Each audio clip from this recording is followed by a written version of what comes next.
Hello again, friend, and welcome back to this 2024 rebroadcast of Zeeland, the untold story of Wade and Ellen Zick. What we're about to hear is episode 7, which you could say was the finale episode of the original broadcast.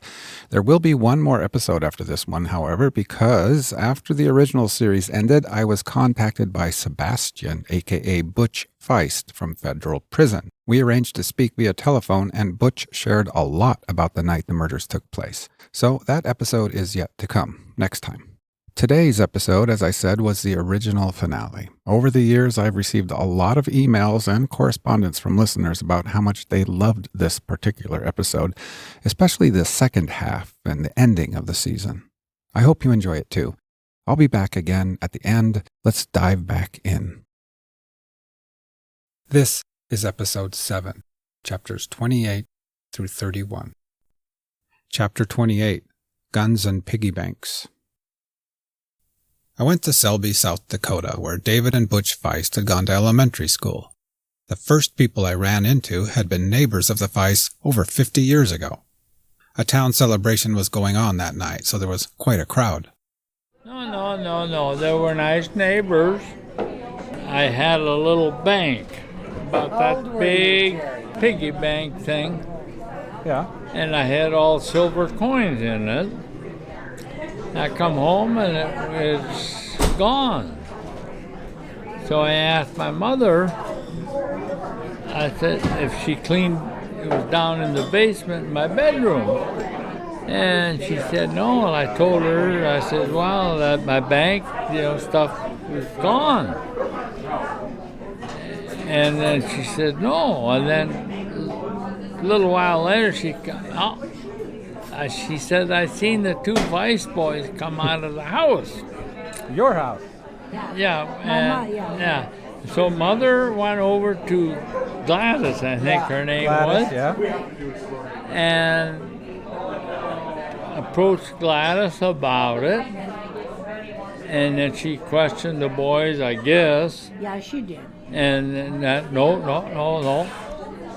So then I had to go over to 3B Hardware, and I went over there, and Betty Henning, and I don't know how the conversation was, but anyway, she said, yeah, the Feist boys come in there, and they bought a BB gun and a bunch of BBs, and they paid me in all silver coins.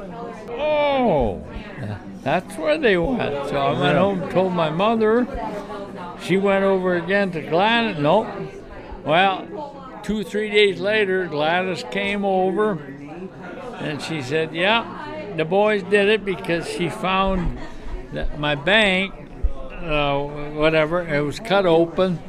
And I don't know how much I had, but anyway, Gladys paid me X amount of dollars that I thought I had.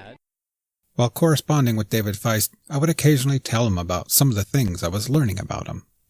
David Feist told me several times that I was basically getting fed inaccurate information. He called it BS. He made it clear that he felt that some people would say just about anything to be part of something, to be part of a story. Like when I told him about a phone call I had with a guy named Bill who went to elementary school with David in Selby. He remembered David pretty much like any of us would remember our own classmates in 5th grade, playing football on the playground and in the classroom and getting into harmless mischief.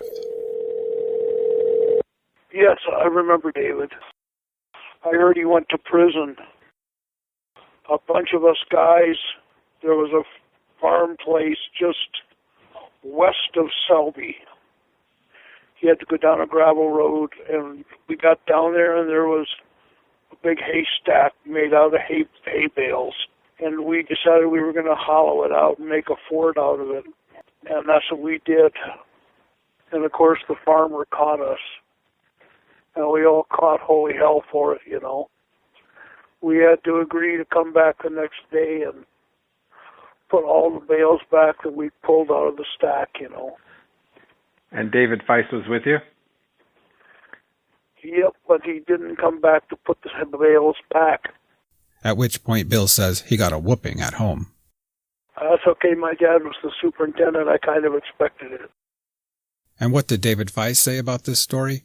The hay bale story was pure BS, he said. Laughable. So, when I learned this story about the piggy bank and the coins and the BB gun, I was fully prepared for David Weiss to tell me that it was the most laughable and absurd story ever, concocted for the purposes of someone wanting to get attention. But, to my surprise, no, it's a true story. David Weiss could not quite remember all the details, but he confirmed it. Yes, it's a true story, and David Weiss admitted to it fully, without hesitation. Perhaps his own words describe this attitude best. I came into this hellhole a young kid, and this is where I learned to be the person that I am. All that a person has in these places is his word. It doesn't matter if you're the most dirt-poor guy from the streets of some inner city or one of the jerks off of Capitol Hill. Everyone is the same in here. All a person is judged on here is his word. A person that has any kind of character flaw, thief, a rat, or even a liar, they are treated badly. A person that is stand-up and dependable, that gives his word and stands by it, that is honorable and trustworthy, is a guy well respected in these places. I have never been a bullshit liar, but I have done things in this life that I truly regret. The one thing that I truly regret is the hurt that I caused people because of the crime I committed against the Zicks. I never got the opportunity to tell Jerry or Nancy how truly sorry I was before they passed away. Hell, I know that would have been a small consolation, but maybe, just maybe, it would have been a little help. Chapter 29, California Dreaming. Sometime around 1968, the Weiss left South Dakota for California with their mother's new husband, Don Dyson. Don was an artist. He painted nature and landscape paintings. For a while, the family traveled in a modified school bus, and Dyson earned a living painting around the country and selling his landscapes at campgrounds, rest stops, cafes, and other places. David Weiss remembers Don Dyson. Dyson was a really good man. We never had so much as an argument. I've nothing but respect for the man and his memory. I don't know how my mom ever landed him as a husband, but I think it was maybe the best thing, not just for her, but for the whole family. You can still find his mural paintings here and there around the Midwestern United States in small coffee shops and bars. In California, the kids attended high school in Tujunga, just north of Los Angeles. David Weiss told me that it was here that he was first introduced to drugs. His sister Patty, whom he was very close to, gave him some mini whites, otherwise known as speed, when he was about 14 years old. David Weiss had a high school sweetheart in California, a girl named Gina. But he joined the Army during his junior year, and while he was away, Gina and her family moved to Oregon. In fact, she moved to Cottage Grove, which you may remember is the town where the boys bought a new car on July 14th, 1976, when they were on the run. I asked David Weiss if they had visited Gina in Cottage Grove when they were on the run, but he said no. He thought perhaps she had moved away by then. I was in the Army from February of 72 to the end of 74. I was stationed in West Germany. While I was there, I traveled all over Europe. My intentions were to stay over there once released, but it didn't quite work out that way. I had a drug problem during my stint in the Army, and that led to my discharge. David Weiss recalls that his mother was a snoop. She would go through our things a lot. When I went overseas, I was sending money back every month for her to put up, so when I came back, I'd be able to get a car. She never did put it up for me. I found out later she spent it all. Whenever I brought a girl home, she'd always tell me crap like, "She isn't good enough for you." When I returned home from Europe, I went to Oregon to see Gina. Her stepdad came and told me that I wasn't welcome. I didn't find out until a few months later what happened. My mom had called the stepdad and told him that I was wanted by the German police. I never did find out why she did it. It was all BS. I wasn't wanted by the German police. Hell, my drug use was an Army issue, not a German issue. But that was Mom. No girl was good enough. In April of 75, David got arrested in California for passing a small amount of marijuana and 4 hits of LSD to an undercover cop. He was given 1 year in the LA County Jail and 3 years probation. David Weiss came to the Zeeland and Selby areas about 2 or 3 months before the Zicks were killed. At the same time, Greg Huber was just returning to the area from Florida, where he had failed basic training in the Navy.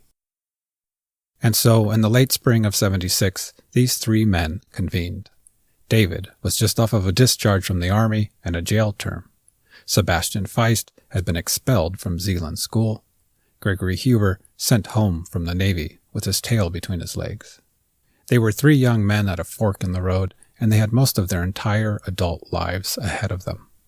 While standing in the yard of the Feist farm or the Huber farm, or on Main Street in Zeeland or Selby or Mobridge, they could look out in just about any direction, and spread out before them for miles and miles and miles was an open and limitless, unobstructed path to an infinite number of futures.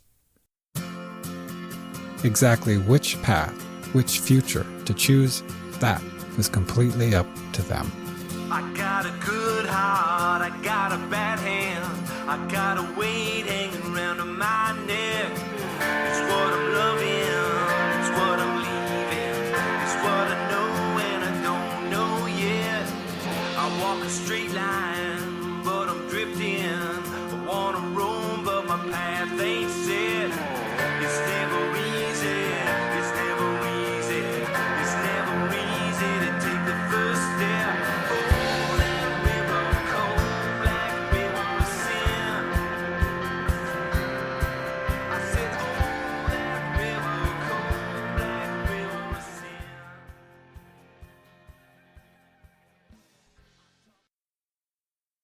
Chapter 30, No Different Than You. I wrote to David Feist and asked him to please tell me his story. The following is what he sent me. You wanted me to tell you my story? I'm no different than you are. I may drink and become violent when you don't. But is it because I'm a bad person, or is it because I can't control myself when I drink? Well, I'm a happy drunk when I drink, but I'm also controlled by a short fuse. Who in this world has not done something when drunk that they wish they hadn't? When I was going to court on this crime, I was scared to death. I put on this fake bravado, and I know that it didn't do anything but hurt me. The court said that they find the defendant to be a psychopath. By that we mean that he is amoral, that he is governed by egocentricity, and that he is unable to establish any meaningful relationships. I dispute this claim. First off, I have morals. My word is good. I'm not a liar or a rat. I have never hit a woman or abused a woman or child. I have never stolen from family or friends. Second, I dispute the finding that I am egocentric. Granted, I'm happy with who I am and I do like myself. That's not saying that I've not done things that I regret and that I wouldn't change things in the past if only I could. Overall, I'm happy with what I've done with my life. As for meaningful relationships, I'm still close to people I've known all my life. The courts never sent me out for a psychiatric review, but they say I'm a psychopath. When I drank, it was easy to talk me into doing just about anything. I was working in Selby at the co-op, and on the weekends we would go out and party. Every time we went out and I got drunk, one of the others would bring up robbing a bank. Each time it would progress just a little bit further until we actually did it. I was no robber. Hell, I just liked to party and chase girls. We were all way in over our heads with this thing. Hell, we were just kids still trying to find our way in this world. Don't think for a second that I'm making light of what we did, because I am not. We were just kids and we did do something really bad, but that don't make us some kind of animal. Let the person free of sin be the first to throw a stone. Chapter 31. Crossing the Street. Eventually, and finally, after a couple months of correspondence with David Feist, I gathered the nerve to ask him those two questions. I took a deep breath and I asked him if he could tell us why the Zicks had to be killed. Could he tell us what the Zicks said that night? I wrote it down as best I could. I looked at the words over and over. I tried to rephrase it in a few different ways, in a way that might somehow make it all feel, I don't know, what, less tragic? Less heartbreaking? How do you phrase something like that when, really, in the end, it's all just one word, one very tragic question: why? Finally, I sent it off to David Feist, and then I attempted to go on with my daily life in a manner that felt somewhat normal, all along feeling like it wasn't, and it wasn't going to be until I received his answer. Meanwhile, all I could do was wait.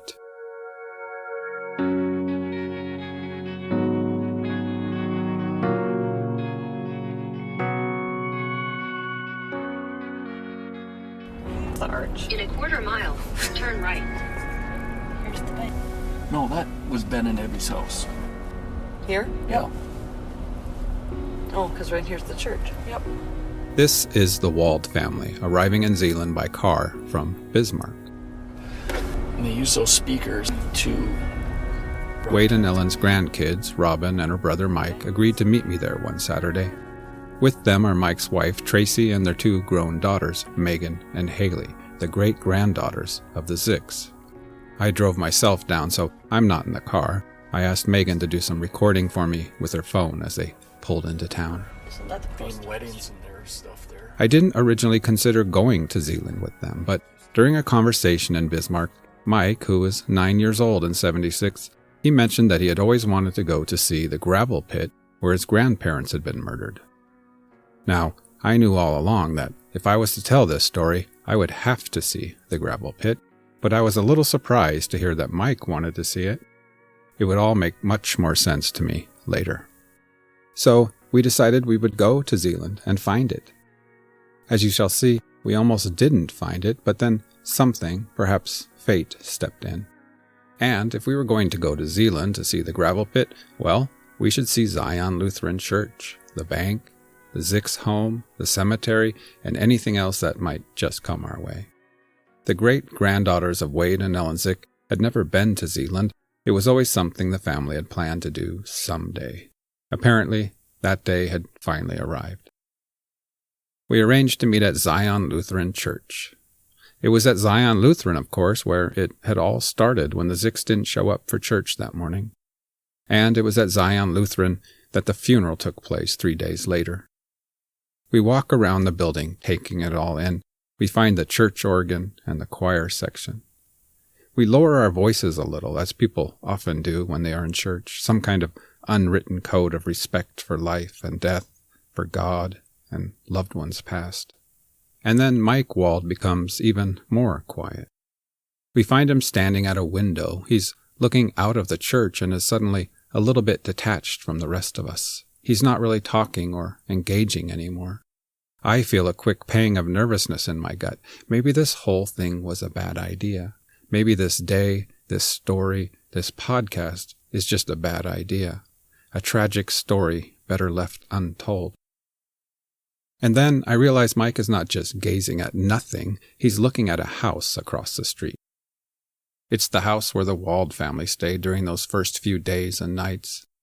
Other people were there too then, of course. Ellen's granddaughter, Kim Mammal, was there with her brothers, her mother, and of course her father, Jerry Mammal, Ellen's son, the apple of Ellen's eye.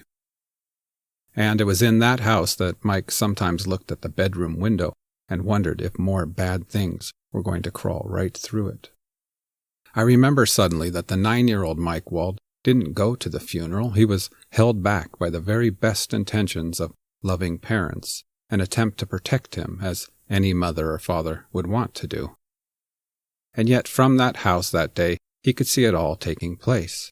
At least 700 strangers to him, sitting, standing, watching outside of the church, all there to say goodbye to his grandma and his grandpa, while he stood across the street with his little sister, Robin. To my relief, Mike Wald returned to us, and we all got into our cars and headed to our next destination, the Zeeland branch of the McIntosh County Bank, where branch manager Leanne Holzer was waiting for us. She had kindly taken time out from her Saturday to allow Robin and Mike and his family to visit the place where Wade worked for 35 years. Thankfully for me, on that day in Zeeland, as we drove towards the bank, I didn't yet know what David Feist's answers were going to be to my 2 questions. At the time, I was still of the belief or hope that I would reach the summit of that figurative mountain I was climbing. I was going to find and retrieve some missing belongings and pieces and return them to the Wald and Mammal families. I would help make sense of it all almost magically. At the time, That's what I thought this story was all about. So, if I had known what David Feist's answers were going to be then, I would have felt the failed mountaineer, one of those who had to turn around just near the summit and confess it just couldn't be done. As for those 2 questions you were hesitant to ask, I don't really know if I can satisfy your curiosity, but I will try to answer them. On any given day in this country, or even the world, someone does something while stupid drunk. A father beats his kid to death, a kid that he thinks the world of and would never dream of hurting. Or a husband is drunk and fights with his wife, and the next thing he knows, he wakes up in jail and he's told that he killed his wife. Or maybe it's someone out for a good time on a Friday evening with friends, and they have too much to drink, and words are said, punches are thrown, and someone dies. This kind of thing happens every day in this crazy world we live in. So as for the why, that is something I really don't know how to answer, and I guess that there is really no way to answer something like that. The papers that you will read will say that it was something that was planned, even though it wasn't. I guess if I had to say anything, then it would be that I truly don't know. Drinking has a way of twisting reality, and a person will do some really bad things when he is drunk.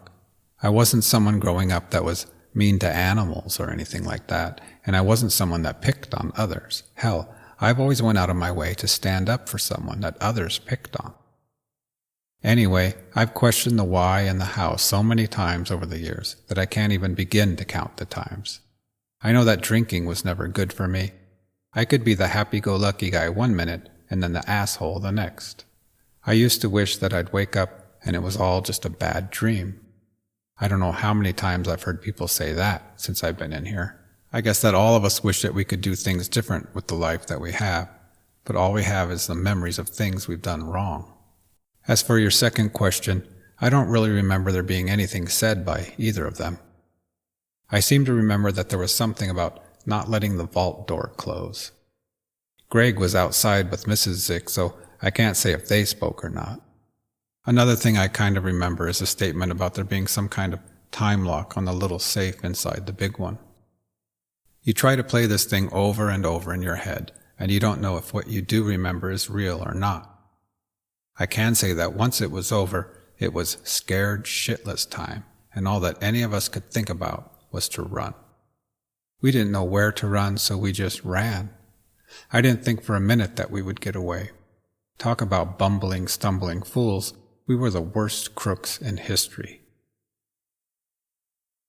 I don't know how well you've gotten to know me over these past few months, or even how you get to know a person just by reading things, but if a person can read another person's character from his words, then just maybe you can see what kind of person I am.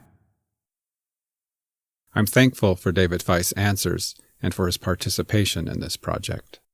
Those answers felt at the time disappointing. There was no answer to why, and unless David's memory returns to him, or unless Greg Huber or Butch Feist break their silence, we won't ever know what Wade and Ellen said at the gravel pit, if anything. In Zeeland that day, we parked right in front of the McIntosh County Bank, and we walked up the steps, the same steps that Wade Zick ascended for the very last time when the Feist brothers led him to the door about 30 minutes before his death. Bank manager Leanne Holzer met us, and she led us inside the building. Oh, wow. God, nothing's changed. Yeah, it's the same. It's the same, yeah. Years from now, if anyone asks me what this story was about, my brain will have one thing to say, and my heart another. My brain will say it was about a crime and my attempts to understand it. A bank robbery and 2 homicides, a tragic event in a town named Zeeland in Germans from Russia country. Or maybe my brain will say it was a story about 3 young men who, when put together in the same place, somehow equaled the end of Wade and Ellen's lives, and if any one of the 3 had been removed from the equation, it would have never happened. Or my brain will say it was about Milton Wiest, Norb Sickler, and other law enforcement officers who helped solve this crime, this little piece of North Dakota history. It might also suggest it's a story about a custodian carrying a heavy memory, a man who went about his days for years, quietly and faithfully sweeping up in the hallways of the Zeeland school, while in a class photo on the wall, Gregory Huber looked down on him as he worked. But my heart will answer the question differently. My heart will say it was a story about the 9-year-old in all of us. The world of a 9-year-old is always just across the street from the adult world. Not a toddler anymore and not yet a teenager, as 9-year-olds we catch a glimpse of our future and attempt to understand the place we will soon be in ourselves. We slip in and out of kiddom seamlessly. We are like little double agents sneaking back and forth across a border, the border between our future as adults and our innocent present as kids, where we know we won't be able to stay forever. 9-year-olds are the true innocent bystanders in life. They have no say in anything, but are old enough to feel the consequences of everything. Wade Zick was 9 years old when his grandfather Eckelberg died. David Feist was 9 when his father and uncle died together in an auto accident. Nancy Zick was 9 when her adoptive mother, Leah, died of cancer. And Mike Wald was 9 years old on July 11th, 1976, when his grandparents were taken away. It was inside the bank in Zeeland that day that I understood why Mike Wald wanted to see the gravel pit and the other places in Zeeland. It wasn't just Mike Wald, the 52-year-old father of 2 grown daughters. It was a part of him, a part of all of us, a dormant 9-year-old yearning to understand. In his case, it was the grandson of Wade and Ellen Zick. It was a boy who, all those many years ago, felt the strongest urge to abandon the safety of childhood, to run across the street, to throw open the doors of Zion Lutheran Church and join all the others in saying goodbye to his grandparents, Wade and Ellen Zick. 2 weeks after our visit to Zeeland, I sat down with Mike Wald and we talked about it. And last time I saw you, we were on Main Street in Zeeland. Yep. How's it been since then? You had made the comment right before we left that, we'll need some time to digest this. And yeah, it was the whole week. Probably there are a couple of things that stuck out in my mind, and my family and we talked about it. But the first has to be for me was going to the bank. Yep. Happen as planned. I mean, the original entrance was, if I remember correctly, is right there. Yes. Yep. Oh. Wow. God, nothing's changed. Yeah, it's the same. It's the same, yeah. Isn't it? It was like stepping back in time. A lot of things hadn't changed. And I remember a lot about that place and being there. The layout of the bank, the counter. You mind if can I go back there? God. Stepping back in time. It's crazy. I remember, the safe, the basement. I remember going down there and shoveling coal, and watching Grandpa shovel coal. And there's a basement. There is. Did you want to see that? Yeah. Okay. Wow. Was that the same desk that was there when he worked there? Could he have sat in that desk? And it just a lot of those things, probably brought me back closer to the time when we spent a lot of time down there. It was like you're almost stepping back in time, and I wouldn't want it any other way. I mean, I don't know you very well, but I felt almost like you kind of became a kid again down there. Yeah, oh yeah. And going back to the house, granted things have changed, it looks different in the add-on, but I remember being there as a kid and playing outside, and certain things just brought back a lot of memories of some great times that we were fortunate enough to spend down there. I remember the garage door. That was the same door. Yeah. This is the kitchen, and up above there is an attic, and we used to play in the attic. Oh, wow. And the attic had a small door. I was saying that we could never let the door close because we'd be locked in. Really? Yeah, it only had the latch on the outside. After visiting the bank and after walking around the house where the Zicks used to live, we decided it was time for a bite to eat and a beer at the bar. When we got there, I saw Whitey Klein sitting across the street on his golf cart. I asked him if he would join us, and he did. Yeah, they took us out there together, and then out there were a bunch of FBI's out there, and they took Jerry in the one car, me in the other one. They thought, oh, really? And to have Whitey there and really not saying a lot until we asked a question, and then he would tell a story, or he would, tell us what he remembered, and it was like, okay, I'm going to be here as long as you guys want me to be here, and it was almost, to me, it was like he was enjoying us being there, and maybe it brought, I don't want to say a little closure to him too, but the part of the family came back. When it came time to go to the gravel pit, the Walds said goodbye to Whitey, and we drove northeast of town. We had exact directions to follow, and yet, when we got out of our cars and took a look, we didn't see any pit at all. We had heard that it had been filled in, but still, it didn't feel like we were in the right place somehow. A farmer was working in a field nearby, driving a tractor, with a flock of birds following him. Suddenly he stopped his tractor, got out, and started walking towards us. I wondered if someone was going to give us a hard time for trespassing. Yep, that was amazing. That that happened for a reason, I think. And as it turned out, from the perch of his tractor, the farmer more or less figured out what we might be looking for. It was pretty windy out there, as you will hear. I remember when I was a little kid, when my dad brought me down here and I'd ride with him, and he would, kind of tell me the story, how it all went, This is Mike Myers of Zeeland. Yeah. So what are the odds that you came by to show us this? Seriously. Well, when I'm out here on a gloomy Saturday afternoon with a million of these stupid birds chasing me around, and I see two vehicles over there, I just looked over there and I sat there for a little bit, and I was like, well, either it's Schatz's, because the Schatz's own land over there, or it's somebody looking for the Wade Zick pit. He told us we were close, but the pit was 40 yards or so off the section line, and we couldn't see it due to a growing crop. He led us through the crop and showed us the gravel pit where Wade and Ellen died. So, forgive me, because this chokes me up a little bit sometimes. Okay, I don't know them, but this was, a bad part of history. But, so, there was a tree. There was like a tree right here, about right in here. And to my knowledge, this spot. And I know I'm within 10 feet. Okay? But it was somewhere along this edge.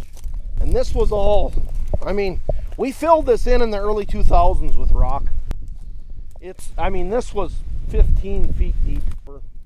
And people just came out here and dumped stuff in here. But I remember my dad saying how when he came down here after this happened, how the tree was splattered with blood, and I never could really look at that tree. So I never knew the Zicks. That was before my time. Right. But I got landlords, from here to Hague to Venturia, whatever. And I can't get over how many of these older people are so, to this day, just, tore up by this.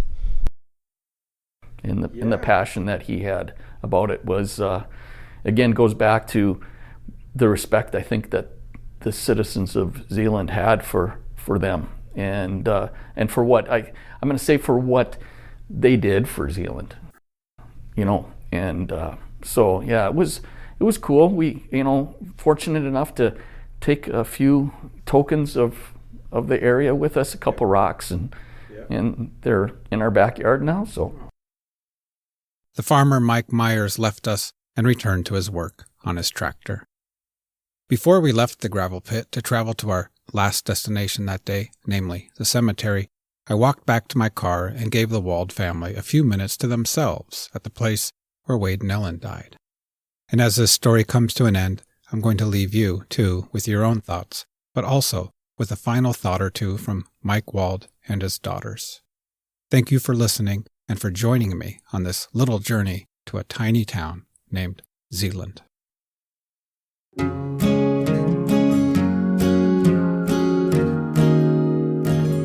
I'm Haley Wald. I am the great-granddaughter of Wade and Ellen Zick.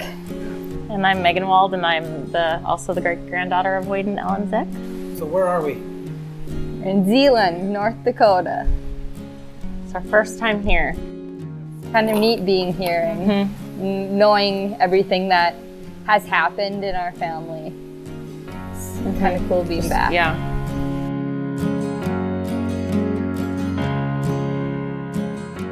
We went to the bank. That was amazing. Yeah. Just being able to see where our great-grandpa had worked, and the thing for me, just seeing like my dad's reaction to it was really cool, just because he... I was going to ask you about that.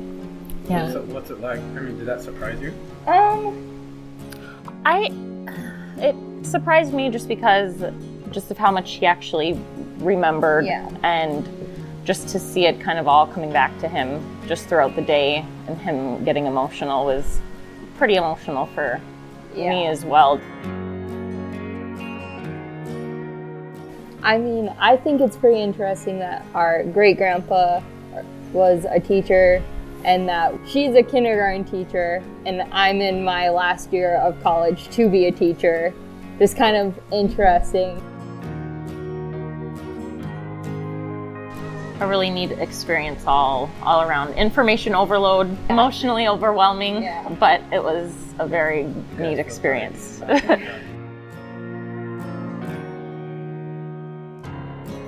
We were out playing in the neighborhood, and they were going to take off, and Dad told Robin that it was the first time that they could remember them leaving without saying goodbye to us. In light of everything, that just kind of, the story there wasn't an ending, and maybe the visit to Zeeland and some of the people there were, maybe that was the ending. That was their goodbye.